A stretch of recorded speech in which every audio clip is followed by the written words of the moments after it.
ఏ ఊర్లో అయినా సిగరెట్ తాగేవాడు ఎక్కువ మాట్లాడతాడు. సిగరెట్ తాగేవాడు కంటే గంజాయి తాగేవాడు ఇంకెక్కువ మాట్లాడతాడు. డ్రగ్స్ ఒక జీవితాన్ని కాదు, ఒక కుటుంబాన్ని నాశనం చేసే విషయం. ఒక్కసారి ట్రై చేయరా, ఒకసారి ఏం కాదు. ఈ మాటతో స్టార్ట్ అయిన చాలా కథలు జైల్లో ముగిసాయి, హాస్పిటల్స్లో ముగిసాయి, సమాధుల దగ్గర ముగిసాయి. డ్రగ్స్ నీకు మొదట ఆనందం ఇస్తున్నట్టు అనిపిస్తుంది, నీ బాధను మర్చిపోయినట్టు అనిపిస్తుంది. కానీ నిజానికి అది నీ జీవితాన్ని నెమ్మదిగా నాశనం చేస్తుంది. ఒక యువకుడు ఎన్నో కళలతో జీవితాన్ని స్టార్ట్ చేస్తాడు. తల్లిదండ్రుల ఆశలు, స్నేహితుల ప్రేమ, భవిష్యత్తుపై ఆశలు. కానీ డ్రగ్స్ అతని జీవితంలోకి అడుగుపెట్టిన క్షణం నుంచి అన్నీ మారిపోతాయి. మొదట క్యూరియాసిటీ, తర్వాత హ్యాబిట్, ఆ తర్వాత అడిక్షన్, చివరికి డ్రగ్స్ లేకుండా ఒక్కరోజు కూడా బ్రతకలేని పరిస్థితి. డ్రగ్స్ అనేవి కేవలం డబ్బును మాత్రమే తీసుకోవు, నీ ఆరోగ్యాన్ని తీసుకుంటాయి, నీ ఆత్మవిశ్వాసాన్ని తీసుకుంటాయి, నీ కుటుంబం నవ్వును తీసుకుంటాయి. ప్రతిరోజు నీ తల్లి నేను చూసి ఏడుస్తుందిరా, నీ తండ్రి నిశ్శబ్దంగా బాధపడుతున్నాడు, నువ్వు చూస్తున్నావా? నీ స్నేహితులు నేను దూరం చేసుకుంటారు, నువ్వు అనుకుంటావు నా కంట్రోల్ ఉంది అని. కానీ నిజం ఏంటిది తెలుసా? డ్రగ్స్ నిన్ను కంట్రోల్ చేస్తున్నాయి, ఆ విషయం నీకు తెలీదు. ఈ ప్రపంచంలో ప్రతి మనిషి జీవితంలో ప్రాబ్లమ్స్ అనేవి ఉంటాయి. వాటిని కొంతమంది ఎదుర్కొంటారు, కొంతమంది వాటి నుండి పారిపోవడానికి ప్రయత్నిస్తారు. డ్రగ్స్ అనేవి కేవలం ప్రాబ్లమ్స్కి సొల్యూషన్ కాదు, అది ప్రాబ్లమ్స్కి ప్రారంభం. నీ జీవితానికి ఒక విలువ ఉంది రా భయ్, నీ విలువకు, నీ కళలకు ఒక విలువ ఉంది, నీ కుటుంబానికి నువ్వు చాలా అవసరం. ఒక్కసారి ఆలోచించు, నీ తల్లి నిన్ను 9 నెలలు మోసింది, నీ తండ్రి నీ భవిష్యత్తు కోసం ఎన్నో కష్టాలు పడ్డాడు.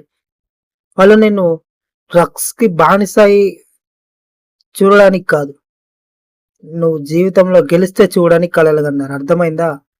నిజమైన మనిషి, నిజమైన హీరో అనేవాడు డ్రగ్స్ తీసుకునేవాడు కాదురా, డ్రగ్స్కు నో చెప్పగలిగినవాడు.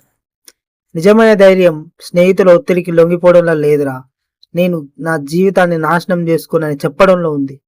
ఈరోజు డెసిషన్ తీసుకో. డ్రగ్స్ ఇంపార్టెంట్ కాదు, నీ డ్రీమ్స్ ఎంచుకో. మత్తు కాదు, లక్ష్యం ఎంచుకో. పాయిజన్ కాదు, విజయం ఎంచుకో. ఎందుకంటే ఒక డ్రగ్ నీ జీవితాన్ని నాశనం చేయగలదు, కానీ ఒక కరెక్ట్ డెసిషన్ నీ జీవితాన్ని మార్చగలదు. మరి ఇవన్నీ చెప్తున్నావు, మరి గవర్నమెంట్ ఎందుకు ఏం చేయడం లేదురా? గవర్నమెంట్ ఏం చేయడం లేదని కూడా చెప్పడం కూడా కరెక్ట్ కాదు బ్రో. తెలంగాణ ఐపీలో పోలీసుల NCB, eagle, anti narcotics wings ద్వారా కొన్ని వేల లక్షల కేసులు రిపోర్ట్ అవుతున్నాయి. కానీ ఇక్కడ ప్రాబ్లం ఏంటి తెలుసా? ఈ నెట్వర్క్ చాలా పెద్దది, దాన్ని ఆపడం చాలా కష్టం అవుతుంది. 2002-2026 వరకు డ్రగ్స్ అనేవి ఎలా ఎవాల్వ్ అయ్యాయి?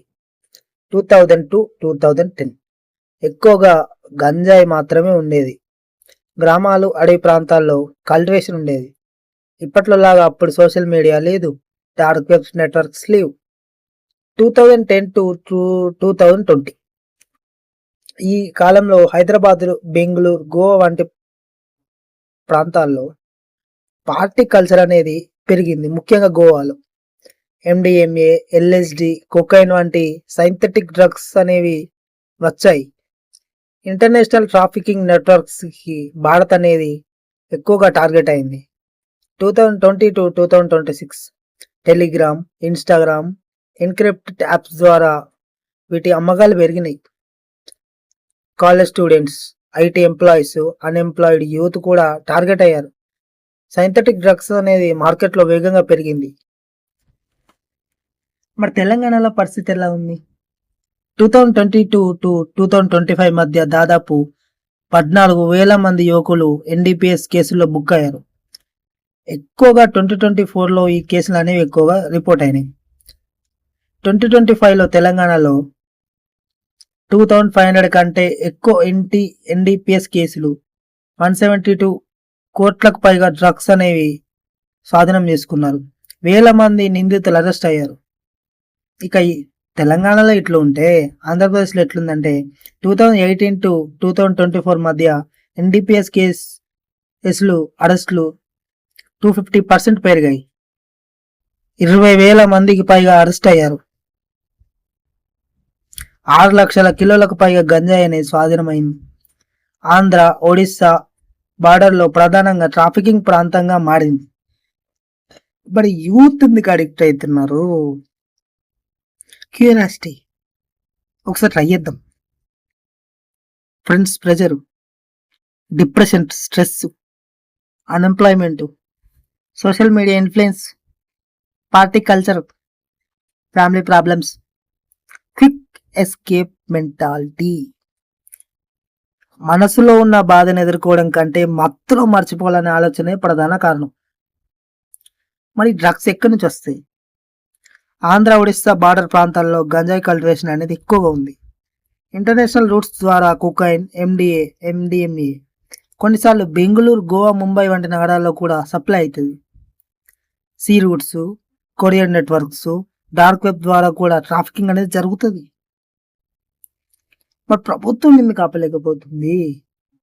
He's profits, international networks, dark web, crypto payments, conviction rates తక్కువ ఉండడం, అరెస్ట్ అయిన కొందరు బెయిల్ మీద బయటికి రావడం, డిమాండ్ అనేది ఎక్కువగా ఉండదు. తెలంగాణలో ఎన్డీపీఎస్ కన్విక్షన్ రేట్ ఇతర రాష్ట్రాలతో పోలిస్తే తక్కువగా ఉంది. మరి ఏమి ఇవ్వాలి మనం ఈ ఏమి ఇవ్వాలి మనం మెసేజ్ మరి సొసైటీకి? డ్రగ్స్ అమ్మేవాడు నీ స్నేహితుడు కాదు, నీ లైఫ్ నాశనం చేసే పర్సన్. డ్రగ్స్ తీసుకునే వ్యక్తి తన జీవితాన్ని మాత్రమే కాదు, తన తల్లిదండ్రుల కళలను కూడా నాశనం చేస్తున్నాడు. ఒక దేశాన్ని నాశనం చేయాలంటే యుద్ధం అవసరం లేదు, దాని యువతను మత్తుకు బానిస చేస్తే చాలు. యువత డ్రగ్స్ కాదు, డ్రీమ్స్ అడిక్ట్ అవ్వాలి. ఈ వీడియో మీకు నచ్చిందని అనుకుంటున్నాను గైస్.